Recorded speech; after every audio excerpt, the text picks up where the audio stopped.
कुलमानजीका धेरै नै पोजिटिभ पार्टहरू छन्, तर त्यो नै सर्वेसर्वा हो, म मेकानिकल इन्जिनियर हो, मैले चाहिँ मान्दैन। कुलमानजी भन्दा अर्को राम्रो हुँदैन भन्ने कुरा कसले मलाई भन्न सक्छ? कोही कसैलाई हटाउँदैमा लोड सेडिङ भन्ने कुरा होइन। भारतले कम गरिदियो भने लोड सेडिङ हुन्छ। पैसामा ल्याएको बत्ती त्यही पैसा हाम्रै ट्याक्स हो, उफ्रिन जरुरी छ जस्तो मलाई लाग्दैन। भारतले नै सञ्चालन गरेको हो सामाजिक अभियन्तालाई। लोड सेडिङ पछि आएको कुरा हो, सुरुमा लोड सेडिङ थिएन। 58% बिजुली भारतबाट नेपालमा आउँछ अहिले पनि, आधा भन्दा बढी। खै त बत्ती कहाँ आयो? गणतन्त्रपछि 1 मेगावाट ट्रान्समिसन लाइनमा, ट्रान्समिसन ग्रिडमा जम्मा भएन। इन्डियाकै बत्तीमा हामी यहाँ लोड सेडिङ हटेको छ। कसैले हाई हाई भन्यो भन्दैमा हाई हाई मात्र होइन, आलोचना सहन पनि सक्नुपर्छ। आज 1000 क्रस गर्न सकेका छैन नेपालको, 10,000 कहिले क्रस हुन्छ? त्योभन्दा पहिलाका एमडीहरू धेरै तगडा थिए, लोड सेडिङ हुनै दिएन नि यो देशमा, किनभने नेपालमा विद्युत उत्पादनै भएको छैन। किन ट्रान्समिसन चाहियो भन्ने मेरो बुझाइ। भोट नदिन पाइन्छ केपी ओली सरकारलाई, तर यो रमिता देखाउन पाइँदैन। मैले एउटा प्रक्षेपण गरेको थिएँ, नेपालमा फेरि लोड सेडिङ हुन सक्छ। कुलमानजी हाई हाई जसले भेटेकै छैन, यो राजनीतिकरण भइराखेको छ। खालि लोड सेडिङ मैले चुवावट मात्रले कन्फ्युजमा पार्न जरुरी छैन। भारतले के गर्छ? अरे भाई हम बना देंगे, आपको छिमेकी राष्ट्र है ना, रोटी बेटी का सम्बन्ध है। कुन दिन बेचेर देखाउँछ नेपालले, हेरेर बसौँला नि हामी पनि।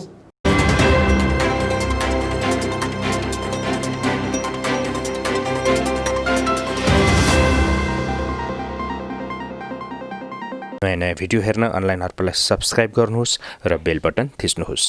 दर्शकवृन्द नमस्कार। तपाईँहरूले फ्रेममा देखिसक्नु भएको छ, हामीसँग मेकानिकल इन्जिनियर दिपेन्द्र कँडेल हुनुहुन्छ। यहाँलाई हार्दिक स्वागत छ। Thank you so much. आराम हुनुहुन्छ? ठिक छु। अहिले कुलमान घिसिङको विषय एकदमै चर्चामा आइरहेको छ। हजुर, कसरी हेर्नु भएको छ?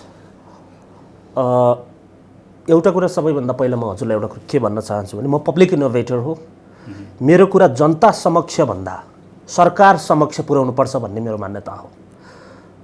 जर्नलिस्टको सहयोगबाट सरकारलाई मैले मेरो अभिव्यक्ति पुर्याउनु पर्यो, त्यसको लागि मैले हजुरहरूको सहयोग लिन्छु र सरकारले भनेका कुराहरू पनि हजुरहरूकोबाट प्रश्न पाउँछु।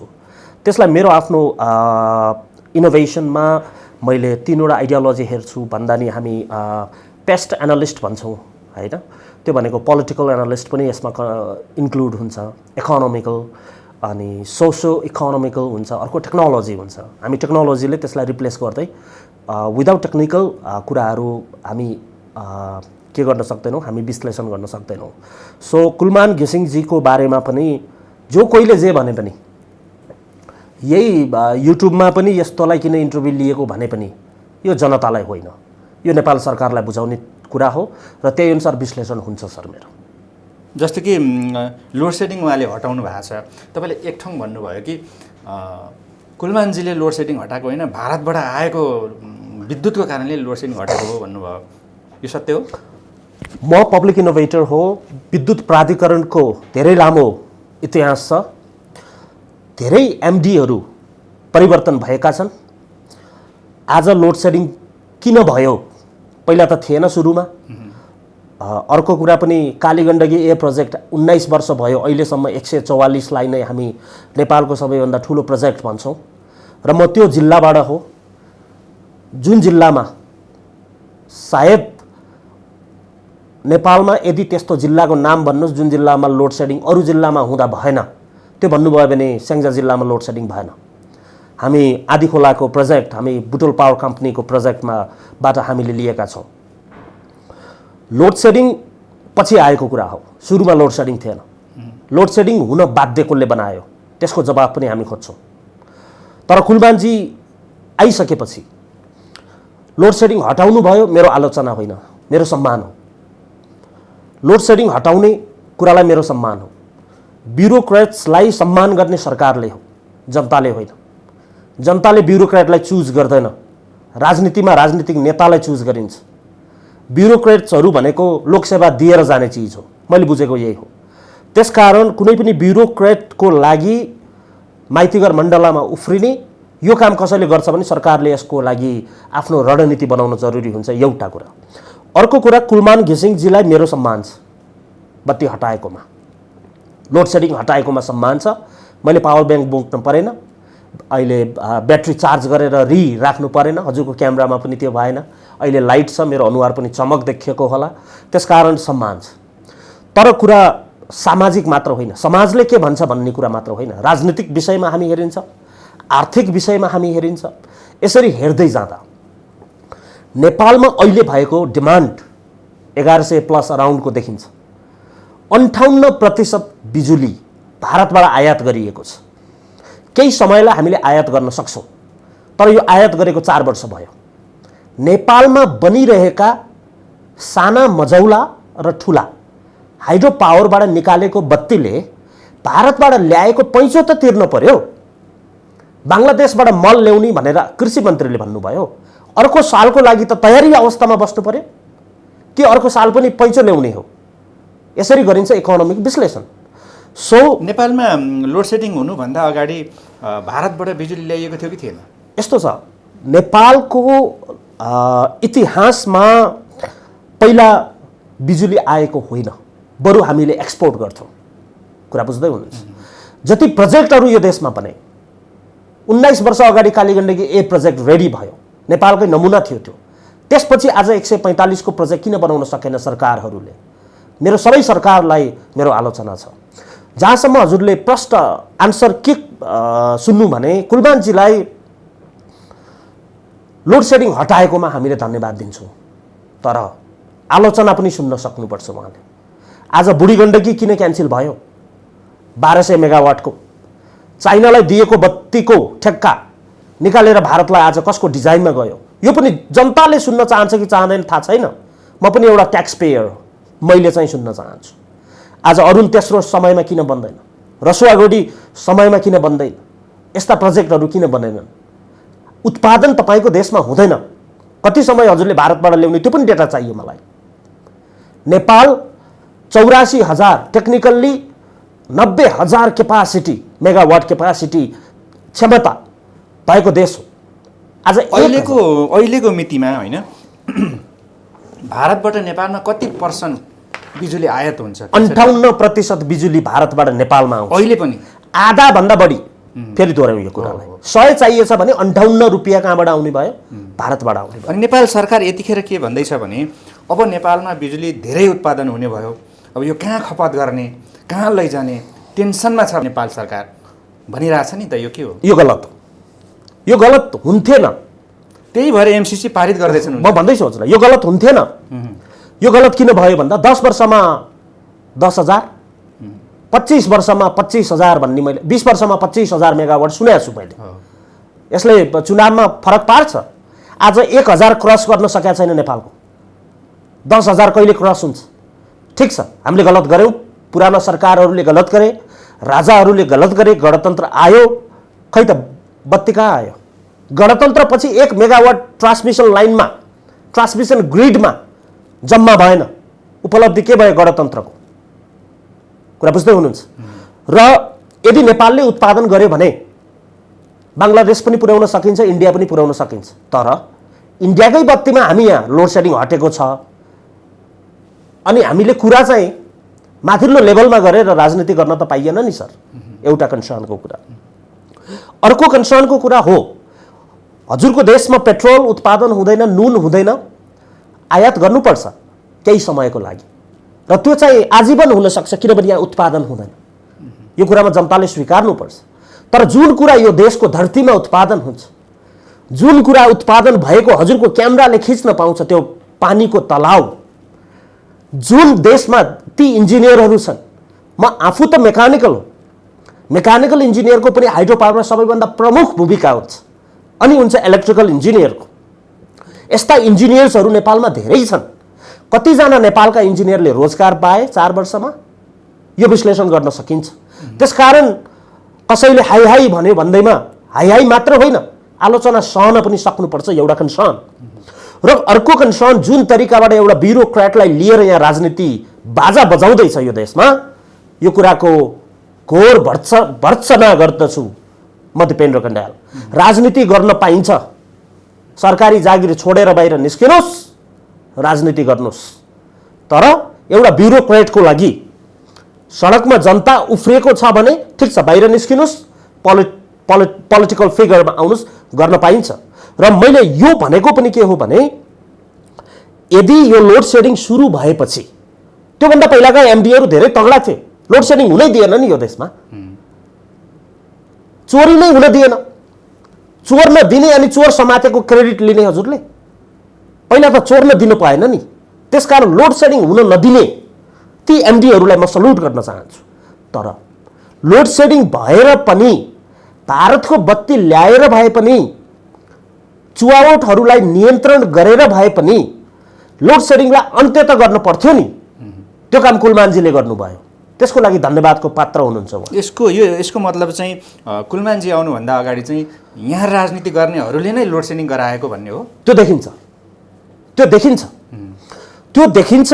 र एउटा ब्युरोक्रेटलाई सम्मान गर्ने हो, त्यो ब्युरोक्रेटले सत्य र तथ्य अगाडि जनताको अगाडि राख्यो भने मात्र। कुरा लोड सेडिङको मात्र होइन, वान साइडेड कुरा मात्र होइन, कुरा उत्पादनको आउँछ। जस कुलमानजीले लोड सेडिङ हटायो भन्ने त विमति नै छैन, सबै जनताले जग जाहेरै छ, छँदै छ।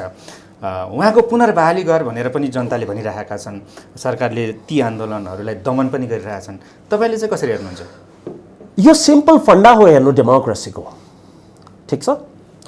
कुलमानको पुनर्बहाली चाहनुहुन्न? सुन्नुहोस् न, डेमोक्रेसीमा के हो भने कुलमानजीको पुनर्बहाली म चाहन्छु, म आज पनि चाहन्छु, म मन्त्रीको रूपमा पनि चाहन्छु। तर यो काम गर्नुपर्छ भन्ने 4 वर्षको कन्ट्र्याक्ट गर्नुपर्छ। अब कति उत्पादन गर्ने कन्ट्र्याक्ट गर्नुपर्छ, कतिजना इन्जिनियर्सहरू, कुन हाइड्रो पावरहरू समयमा कम्प्लिट हुन्छ त्यो पनि कन्ट्र्याक्ट गर्नुपर्छ। र उहाँले गर्न सक्नुहुन्छ भन्ने मेरो कन्सर्न हो, मेरो कन्सर्न छ त्यो। उहाँले गर्न सक्नुहुन्छ, तर यो गर्नुपर्छ भन्ने मेरो कुरा छ, ठिक छ? तर लोड सेडिङको लागि मात्र हटाएको मात्र भनेर राजनीतिकरण गरिन्छ यो घटनालाई भने यसको पक्षमा दिपेन्द्र कणेल रहँदैन। भारतबाट ल्याएको लोड सेडिङ, ल्याएको बत्तीले हटेको लोड सेडिङलाई त्यसैलाई अझै बढाउँदै लग्ने हो कि त्यही भने हो मण्डलामा, कि भारतले नै सञ्चालन गरेको हो सामाजिक अभियन्तालाई मेरै बत्ती राख भनेर? एमसीसी को बारेमा किन बोल्दैन विद्युत प्राधिकरण? किन क्यान्सल हुन्छ बुढी गण्डकी? किन क्यान्सल? अब सरकारको पक्षबाट के भनिरहेछन् भने अब लोड सेडिङ त कुरै भएन, विद्युत एकदमै धेरै उत्पादन हुने भयो, अब यो विद्युत चाहिँ कहाँ खपत गर्ने भनेर जुन अभिव्यक्तिहरू दिइरहेछन् नि, यो गलत हो? मैले हजुरलाई एमसीसी को बारेमा प्रष्ट मैले त्यति बेला मैले विश्लेषण गरेको थिएँ। यो एमसीसी को प्रोजेक्ट शङ्कास्पद छ भनेको छु मैले, किनभने नेपालमा विद्युत उत्पादनै भएको छैन, किन ट्रान्समिसन चाहियो भन्ने मेरो बुझाइ हो। प्रमाण छ, मैले सबै भनेको छु, तपाईँले भिडियोहरू पनि देख्नुहुन्छ। पहिला हाइड्रो पावर बन्छ कि पहिला घरमा वायरिङ हुन्छ सर? पहिला वायरिङ गर्ने, हाइड्रो पावर बनाउनु पर्यो, हाइड्रो पावर बनाउनु पर्यो। त्यसकारण यो राजनीतिक एजेन्डा हो एमसीसी भन्ने मेरो बुझाइ हो। र म विद्युत प्राधिकरणको सबैलाई सोध्न चाहन्छु, आज एमसीसीबाट ट्रान्समिसन लाइन बनाउनु पर्ने आवश्यक किन पर्यो? कुन चाहिँ हाइड्रो पावरको बत्ती जाँदैछ त्यो कुरा हो। त्यसकारण यो कम्प्लिटली जसरी सडकमा ब्युरोक्रेटको लागि मान्छे आएको छ, यो कतै भारतले उचालेको व्यक्तिहरू नै आएका त होइनन् भन्नेतिर पनि शङ्कास्पद मेरो दिमाग जान जरुरी छ र जान्छ। किनभने यो ब्युरोक्रेटको लागि उहाँले राम्रो काम गरे भने सरकारले राख्नुपर्छ। यदि उहाँले राम्रो काम गर्दा गर्दै सरकारले राखेन भने चुनावमा हराउन पाइन्छ, मजाले हराउन पाइन्छ, भोट नदिन पाइन्छ केपी ओली सरकारलाई, तर यो रमिता देखाउन पाइँदैन। र दिपेन्द्र कण्डेल आज भारतको 58% बिजुलीको हाईमा म 6 महिना 1 वर्ष बस्थेँ होला, कुनै प्रोजेक्ट नबनेको भए बनेको छैन भन्थे होला, तर प्रोजेक्ट बनेका क्यान्सल हुन्छन्। अझैसम्म भारतको हातमा साँचो छ लोड सेडिङको कुरा। लोड सेडिङ मात्र होइन, हामीले भारतकै बत्ती पनि किन बाल्ने यो पनि कन्सर्न हो। आज मेरो छिमेकी देश जसले लिम्पियाधुरा चोरेको छ, उसैको बत्ती दिपेन्द्र कण्डेलले बाल्दा आनन्द हुन्छ जस्तो लाग्दैन। एउटा गिटी सप्लाई गर्ने, बालुवा सप्लाई गर्ने, सिमेन्ट उत्पादन गर्ने, रड उत्पादन गर्ने कतिवटा इन्डस्ट्रीले काम पाउँथे होला नि त। र प्रत्येक वर्ष 1 वर्षको डेटामा 20 अरब पैसामा हामीले बत्ती किनेका छौँ। पैसामा ल्याएको बत्ती त्यही पैसा हाम्रै ट्याक्स हो, उफ्रिन जरुरी छ जस्तो मलाई लाग्दैन। किनभने तपाईँले किनेको बत्ती हो, त्यो भारतले फ्रीमा दिएको बत्ती होइन। र नेपालको बत्ती भन्दा भारतको बत्ती एक्सपेन्सिभ छ। किन एक्सपेन्सिभ हुन्छ? एउटा थर्मल युज गर्छ उनीहरूले, अर्को कुरा नेपाल जस्तो पहाडबाट तलतिर जुन बेगमा जान्छ नि पानी फ्लो, त्यो चाहिँ त्यहाँ छैन, किनभने त्यहाँ त अलि प्लेन ल्यान्ड बढी भएको भएर। सो नेपालमा उत्पादन भयो भने त्यो सस्तो हुन्थ्यो र हामीले किनेको बत्ती, भारतबाट ल्याएको बत्ती 58%, भोलि भारतले बन्द गरिदियो भने फेरि लोड सेडिङ हुने अवस्था देख्दा देख्दै यसको लागि राजनीतिकरण गर्नुपर्छ जस्तो मलाई चाहिँ लाग्थेन।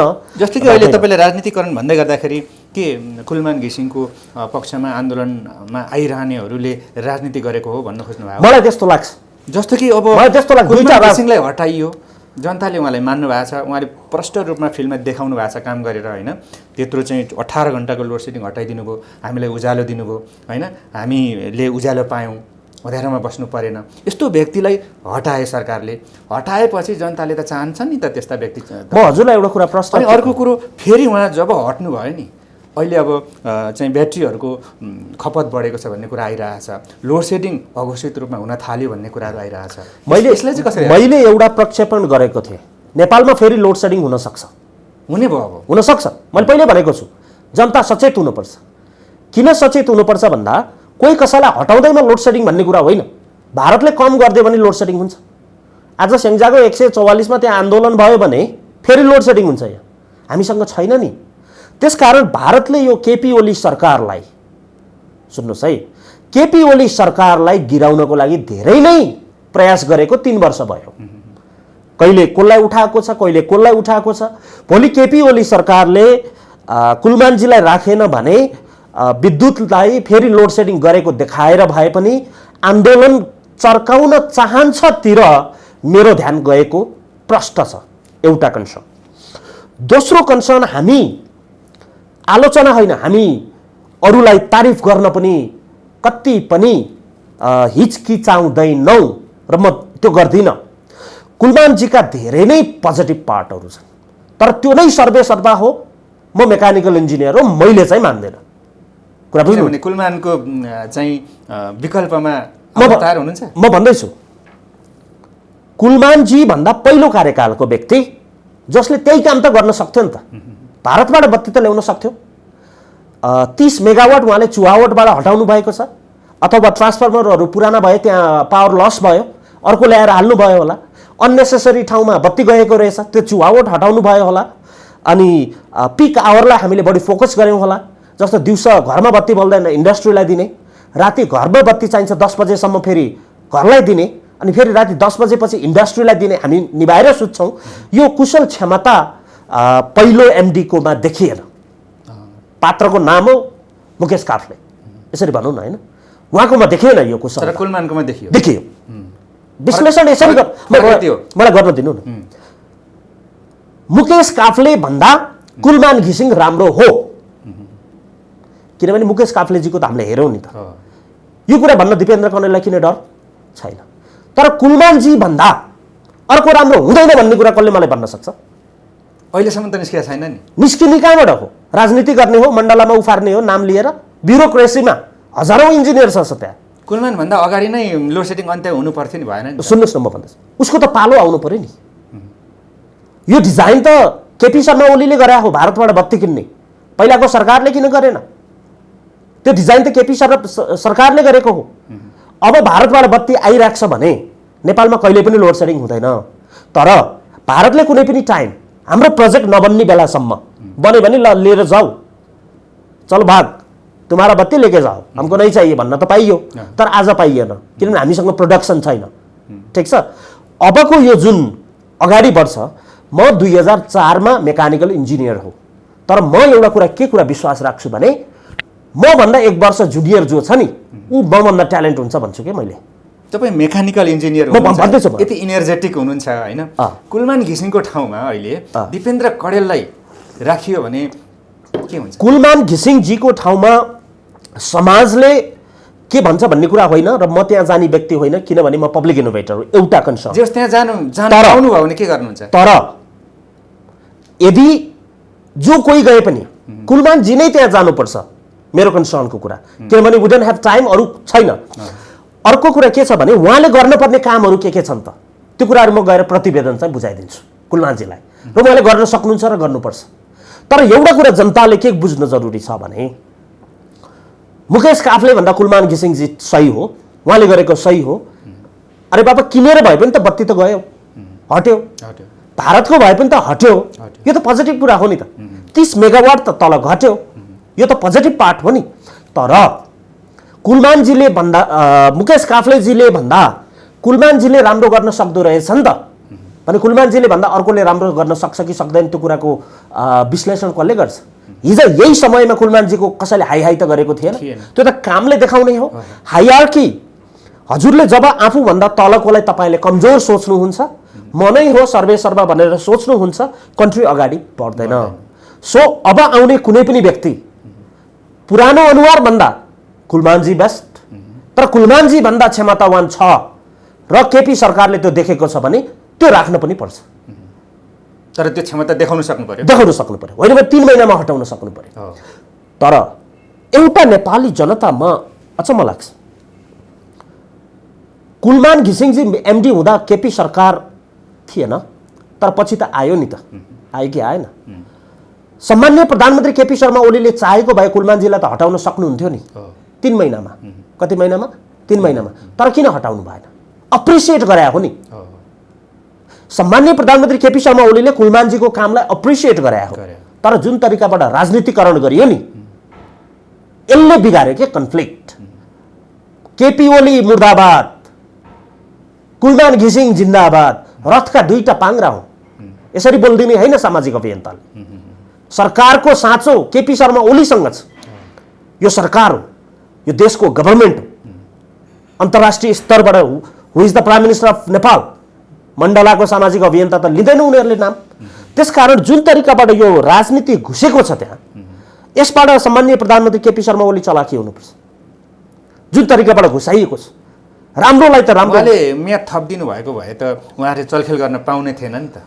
यस्तो छ, माइतीघर मण्डलाको जुलुससँग सम्माननीय प्रधानमन्त्री केपी शर्मा ओली डराउनुहुन्छ भने त्यो प्रधानमन्त्रीलाई दिपेन्द्र कण्डेलले पनि मान्दैन।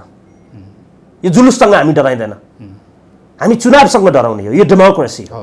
तर यो सरकार गलत छ, सरकार भ्रष्टाचारी छ, सरकारले हत्यारा पत्ता लगाउँदैन, सरकारले विभिन्न वाइट बडीदेखि लिएर सबै करप्सनहरू गरेन, यो सरकारहरू खतम। ठिक छ, खतम छ भने निकालौँ, फालौँ न त, आन्दोलन गरौँ। तर 20 लाख मान्छे नउतारिकन यो सरकार त गिर्दैन। 20 लाख उतार्न सक्ने क्षमता छैन भने किन डिस्टर्ब गर्ने? डिस्टर्ब चाहिँ किन गर्ने? यो कन्सर्न हो। त्यसकारण पोलिटिकल कुरा नबुझेको कुरा के छ भने यदि गलत हो भने कुलमानजी पनि भन्नु पर्यो, केपी शर्मा ओली गलत हो भनेर उहाँको मुखबाट सुन्न पर्यो मैले। त्यो हो भने कुलमानजीको लागि दिपेन्द्र कण्डेलले पनि आवाज उठाएर उहाँलाई प्रधानमन्त्री बनाउला नि त। तर उहाँले पनि त बोलिदिनु पर्यो नि। तर कुलमानजीको फेसलाई लिएर कुलमानजी हाई हाई जसले भेटेकै छैन, यो राजनीतिकरण भइराखेको छ। उहाँहरूले आफ्नो लाइक्स कमाउनु पर्छ। उहाँहरूको एम कति भन्दा टोटल भिडियोमा मेरो टोटल लाइक्स कति, टोटल भिडियोमा मेरो पोजिटिभ कमेन्ट कति। कुलमानजीको बारेमा मैले राम्रो कुलमानजी हाई हाई भनेकै हो पहिल्यैदेखि, होइन? तर जुन तरिकाबाट यो पोलिटिकल गेम बाहिर आयो त्यसपछि मेरो एनालाइसिस फरक भयो। मैले भनेकै हो, मेरो पनि लाइक्स बढ्थ्यो, यसले केही फरक पार्नेवाला छैन। र उहाँले नि त आन्दोलन गर्नु भनेर त भन्नुभएको छैन। उहाँले गर्ने नै होइन, तर उहाँलाई प्रयोग अर्को दलले गर्न सक्छ। उहाँले नि भन्नुभएको छैन मेरो पक्षमा लिएर आन्दोलन सडकमा नउत्रिदिनुहोस् भनेर पटक पटक त विज्ञप्ति। त्यो कुरा हुन सक्दैन। त्यो कुरा किन हुन सक्दैन भने कुलमानजीले पनि एउटा कुरा के याद गर्नुपर्छ भने उहाँको पनि छोरा होला, छोरी होला, भोलि उहाँका छोराछोरी इन्जिनियर होला, उहाँभन्दा जुनियर स्टाफहरू पनि विद्युत प्राधिकरणमा होला, अरू स्टाफ चाहिँ इन्जिनियर नभएको, आफू मात्रै इन्जिनियर पनि होइन होला। त्यसकारण आफूभन्दा साना, आफूभन्दा जुनियर स्टाफहरूलाई पनि सम्मान गर्ने तरिकाको अभिव्यक्ति बाहिर आउन जरुरी छ। मेरो कुरा चाहिँ खालि लोड सेडिङ मैले चुहावट मात्रले कन्फ्युजमा पार्न जरुरी छैन। किन छैन भन्दा अरू ब्युरोक्रेटहरू पनि सक्षम छन् भन्ने कुरा हो। जहाँसम्म मुकेश काफ्लेजीको कुरा छ उहाँलाई राख्न जरुरी छैन, उहाँलाई राख्न हुँदैन, टेस्टेड हो।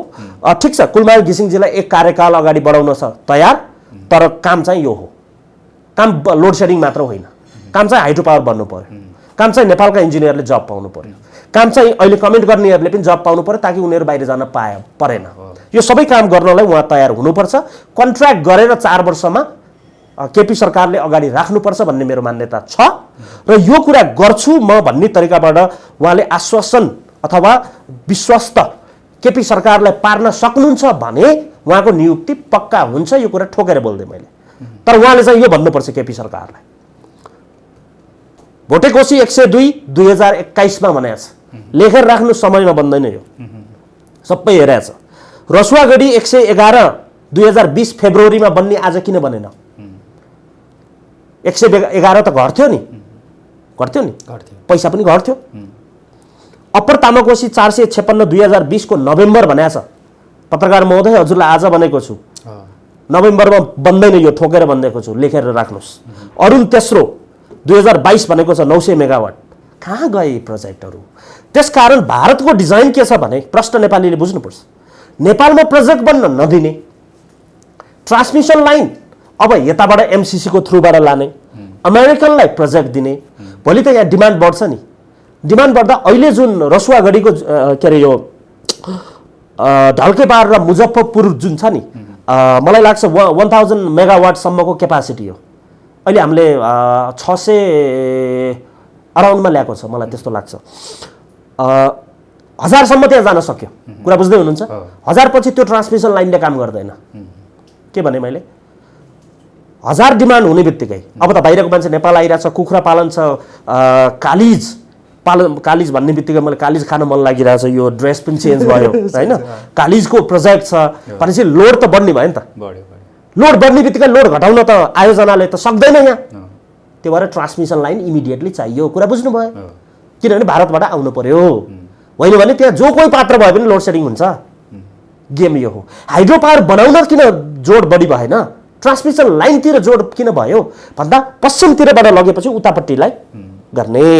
अनि यसको मतलब चाहिँ नेपालमा ढल्केबार त्यहाँ छ, बिजुली उत्पादन गरेर भारततिर सप्लाई गर्ने होइन, भारतबाट ल्याउनलाई एमसीसी सपना थिए नि, जुन बताइरहेछन् नि, यो गलत हो देखिन्छ तथ्यबाट। किनभने 600 अरब भारतबाट ल्याउने प्रयास हो, प्रयास देखिन्छ। किनभने प्रोजेक्टहरू सबै कम्प्लिट भएको छैन। कम्प्लिटको कुरै छोड्नु, बुढी गण्डकी क्यान्सल भइसक्यो, त्यो भारतले लिइसक्यो। भारतले के गर्छ, अरे भाई हम बना देंगे, आपको छिमेकी राष्ट्र है ना, रोटी बेटी का संबंध है, हम बना देंगे, आपका सरकार भी बचाना है, पर थोड़ा नरम हो जाइए ना, क्यों लिम्पिया धुरा, ये थोड़ा बोलिए, ज्यादा क्यों बोल रहे हैं, सब कुछ करेंगे, हाँ सब हम कर देंगे। अनि क्यान्सल गरिदियो, यहाँ क्यान्सल गरिदियो। 1200 मेगावाट निकाल्यो भने त हामीले त बेच्न पाउँथ्यौँ। कुन दिन बेचेर देखाउँछ नेपालले, हेरेर बसौँला नि हामी पनि, यही फिल्डमा बस्ने हो ल, बेचेर देखाओस् नेपालले। कतिवटा एमडी राख्नुपर्छ, राखे हुन्छ। प्रधानमन्त्री नि 2टा बनाए हुन्छ, के फरक परेर? फरक त परेन नि, बनाउनुहोस्, फरक पर्दैन। तर यो प्रोजेक्ट टाइममा किन कम्प्लिट भएन? त्यसकारण एमसीसीलाई जोड किन भन्दा यो लोड सेडिङ हटेको क्रेडिट कसले पाएको छ थाहा छ तपाईँलाई? नेपाल कम्युनिस्ट पार्टीले पाएको छ। सम्माननीय प्रधानमन्त्री केपी शर्मा ओली, कुलमान घिसिङजी भनेपछि पुष्पकमल दाहालजीलाई जोडियो त्यहाँ, किनभने उहाँको कार्यकालमा राखेको भनेर। लोड सेडिङ मात्रै भयो भने यो नेकपाको सरकारै जान्छ सर अर्को चुनावमा, यो भारतले चालेको कदम हो। यो कदमबाट बच्नलाई एमसीसी को ट्रान्समिसन हालेर नेपालमा लोड सेडिङ कम गराउन खोजेको हो। किनभने 1000 मेगावाट भन्दा बढी ट्रान्सफर हुँदैन, त्यो डेटा छ यहाँ। 1000 600 अराउन्ड भयो, अब 300-400 ल्याउने भने त्यसले थाम्दैन, त्यसपछि लोड सेडिङ हुन्छ। लोड सेडिङ हुने बित्तिकै नेपाल कम्युनिस्ट पार्टी बदनाम हुन्छ, अर्को पालि चुनावमा कम्युनिस्टलाई हराइदिन्छ। यो राजनीतिक गेम हो, यो लेभलमा हान्न सक्नुपर्छ र म हान्छु विश्लेषणलाई। र नेपालको भविष्य मैले मेरो बच्चाको लागि कोरेको हो। म कोही जनताको भोट लिएर उहाँहरूको लागि देश बनाइदिन आएको होइन। उहाँहरूले आलोचना गर्नुहुन्छ म उहाँको लागि देश किन बनाउनु पर्ने, म मेरो बच्चाको लागि गर्दैछु। म मेरो बच्चालाई सही छ यो देशमा हुन्छ भने गर्छु, होइन भने म बच्चाको पनि आफ्नो भविष्य म बनाइदिन्छु। तर विश्लेषण भनेको एक तर्फबाट मात्रै गर्न हुँदैन। 58% भारतबाट आएको छ, यसले अब पुग्दैन। अब बढाउनलाई 1000 लिमिट हो। ढल्केबारको लाइन ट्रान्समिसन छैन, 400 केभी को हैन, अनि 1000 मात्रै लान सक्छ, त्यसले 1000 ल्याउन सक्छ। तर त्यो 1000 को डिमान्ड हाम्रो बढ्न सक्छ। त्यसपछि तुरुन्तै हजुरलाई अर्को ट्रान्समिसन चाहिन्छ, त्यो छैन। त्यसको लागि एमसीसीबाट नगर्ने बेलासम्म अनि अब भारतबाट फेरि अर्को ल्याउने भन्ने बित्तिकै फेरि लफडा हुन सक्छ। नाम चाहिँ एमसीसी को, हामीले बेच्नको लागि तार दुईटा हुन्छ मदनलाई, इनफ्लो एन्ड आउटफ्लो हुन्छ। तपाईँको घरबाट मेरो घरमा तार जोडिन्छ होइन, हामीले के बुझ्छौँ, ओहो उहाँको घरबाट ल्याएर दिपेन्द्र कणेलले बत्ती बालिरहेछ, तर कसैलाई थाहा हुँदैन त्यो तारमा यताबाट करेन्ट गएको छ भन्ने त कसैले देख्दैन नि, देख्दैन नि। It's a political game sir यो देशमा, र यस्ता साना कुराको पछाडि निकालेर जनताहरू अनि त्यसपछि सामाजिक अभियन्ताको फोटो टाँच्दै हिँड्छन् भने यो देश कुनै हालतमा बन्दैन, प्रष्ट कुरा। र दोस्रो कुरा पनि म हजुरलाई एउटा भनिदिउँ, मेडिकल डक्टर र इन्जिनियर भन्दा ट्यालेन्ट आम जनता भएको नेपाल अमेरिकालाई जित्न पर्ने थियो नि त। त्यसो भए त अमेरिकालाई स्विजरल्यान्डलाई जित्न पर्ने थियो नि त, किन भएन? यो टेक्नोलोजीमा साइन्स भनेको 100% कुरा हुन्छ, कुरा बुझ्नु भने कसैको यो साइकोलोजिकल होइन यही ठिक यो ठिक, त्यही भएर देश आज यो बनेको छ। र म सचेत गर्ने हो नेपाली जनतालाई, यो तरिकाबाट तपाईँहरू अगाडि बढ्नुभयो भने तपाईँहरूको देश अझै पनि बन्दैन, यो कुरा चाहिँ बुझ्नुपर्छ। हस्, तपाईँ एकदमै स्पष्ट वक्ता हुनुहुन्छ, स्पष्ट शब्दहरू राखिदिनु भयो, विचारहरू राखिदिनु भयो, धेरै दर्शकहरूले तपाईँलाई मन पराउनुहुन्छ। के भन्नुहुन्छ अन्त्यमा? मलाई कस्तो लाग्छ भने मैले गरेको कुरा मलाई लाग्छ धेरै इन्जिनियरहरूलाई मनपर्छ, धेरै 4500 इन्जिनियर्स मेरो पोर्टलमा छ, धेरैलाई मनपर्छ। तर म लास्टमा मैले चाहने भनेको देश विकास गर्न चाहने हो होइन र। आज म त्यो दर्शकलाई सोध्न चाहन्छु, कुलमान घिसिङको सधैँ त उहाँ बस्दिनु हुन्न नि, उहाँ त केही दिनपछि त उहाँ पनि त जाने, तर वास्तविकता के हो त नेपालमा, यो कुरा विश्लेषण हामीले गर्ने हो होइन, र भविष्य कोरेको हो नेपालको लागि। र बाहिरबाट ल्याएको बत्तीको आधारमा त्यही काम अरूले नगरेको भएर कुलमान घिसिङजीलाई एकपटक थपौँ, सके ऊर्जा मन्त्री थपौँ, तर उहाँलाई काम चाहिँ यो गर्न पठाउँ। उहाँकै नेतृत्वमा भारतको बत्तीलाई रिप्लेस गरेर नेपालको बत्तीले लोड सेडिङ हटाएको दिन कुलमानजीलाई म पनि उचाल्न जाउँला, केही फरक पर्दैन। तर जुन तरिकाबाट आफूभन्दा जुनियर र आफूभन्दा अरू ब्युरोक्र्याटहरू कमजोर हुन् भनेर जुन तरिकाबाट सामाजिक सञ्जालमा उफ्रिएका छन्, त्यो कुरा चाहिँ गलत हो। आफूभन्दा सानोलाई पनि रेस्पेक्ट गर्नुपर्छ। यसको मतलब यो होइन कि कुलमानजी भन्दा राम्रा व्यक्ति विद्युत प्राधिकरणमा छैनन् भन्ने कुरा चाहिँ, यो कुरा कसैले पनि नगर्नुहोस्। म 2004 को इन्जिनियर हो, 2005 को इन्जिनियर मभन्दा ट्यालेन्ट हुन्छ, 2006 को इन्जिनियर 4 र 5 को भन्दा ट्यालेन्ट हुन्छ, यही नै हो मैले बुझेको। र मेरो छोरा पनि भोलि ट्यालेन्ट हुन्छ। त्यसकारण आफू नै सर्वेसर्वा भन्ने तरिकाबाट विश्लेषण पनि कसैले नगरिदिनुहोस्, खालि लोड सेडिङको मात्रै कुरा नगरिदिनुहोस्। मेरो देश 84,000 मेगावाटमा आज 1,000 मेगावाट ल्याउन नसक्ने विद्युत प्राधिकरण, नेपाल सरकार, सामाजिक अभियन्ताहरू सबैसँग दिपेन्द्र कणेल खुसी चाहिँ छैन, यही नै सुनाइदिनुहोस्। हस्, एकदमै महत्त्वपूर्ण टाइम दिनुभयो, धेरै धेरै धन्यवाद। Thank you so much.